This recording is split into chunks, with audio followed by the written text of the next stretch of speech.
बिस्मिल्लाहिर्रहमानिर्रहीम अस्सलाम वालेकुम। वेलकम करती हूँ आपको अपने यूट्यूब चैनल पे इस दुआ और उम्मीद के साथ कि आप सब खैर खैरियत से होंगे।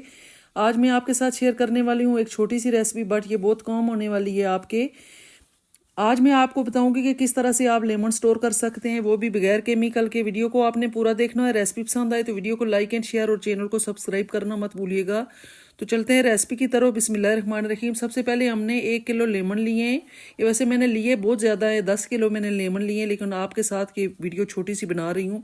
1 किलो में आपको ये स्टोर करने का तरीका बता रही हूँ। तो ये लेमन का जूस हम सारा निकाल लेंगे।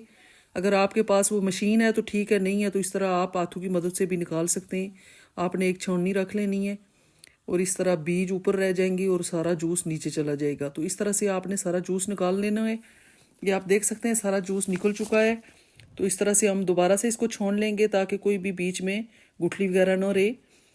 तो लेमन का सीज़न जा रहा है, जैसे ही गर्मी आती है तो छोटे छोटे लेमन आते हैं, इनमें रस बिल्कुल नहीं होता। और वो भी 100, अभी तो ये 180 रुपये के किलो मैंने लाए हैं, 80 रुपये किलो मुझे पड़े हैं। तो गर्मियों में ये 150-200 रुपये पाव आते हैं, पाव मिलते हैं। तो अभी तो इनकी इतनी ज़रूरत नहीं है, तो अभी से आप स्टोर करें और पूरी गर्मियाँ इस्तेमाल करें। अभी रमज़ान भी है तो रमज़ान में अभी गर्मी आहिस्ता आहिस्ता बढ़ रही है। तो आप ये तकरीबन एक जो आइस क्यूब होता है, इसमें तकरीबन 3 से 4 लीमू का रस होता है।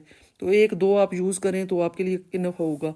तो ये हमने आइस क्यूब्स ट्रे लिए हैं, तो इनमें आप डाल के इनको 2-3 घंटे के लिए फ्रीज़र में रखें। तो ये आप देख सकते हैं इजीली ये बाहर आ जाएंगे और आप इनको सेव कर सकते हैं। इसी तरह से ये मैंने सारे जो है ना वो सेव करने हैं।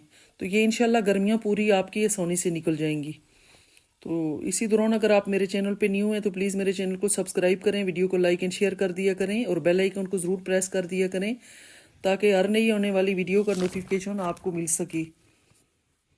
तो ये जिप लॉक बैग मैंने लिया है, तो इसमें हम डालेंगे तो इसको फ्रीज़ कर लेंगे। तो पूरी गर्मियों में आपके लिए आसानी रहेगी। एक तो काम झटपट से हो जाएगा, क्योंकि आपको पता है ठंडे मशरूब तो आपको गर्मियों पूरी इस्तेमाल करने पड़ते हैं। आई होप आपको मेरी आज की ये रेसिपी ज़रूर पसंद आएगी। आप इसको ज़रूर ट्राई कीजिएगा, अपना फीडबैक ज़रूर दीजिएगा। यहीं पर करते हैं अपनी वीडियो का अख्ताम। अपना बहुत सारा ख्याल रखिएगा, मुझे दुआ में याद रखिएगा। कल मिलेंगे एक नई और मज़ेदार रेसिपी के साथ। अल्लाह हाफिज़।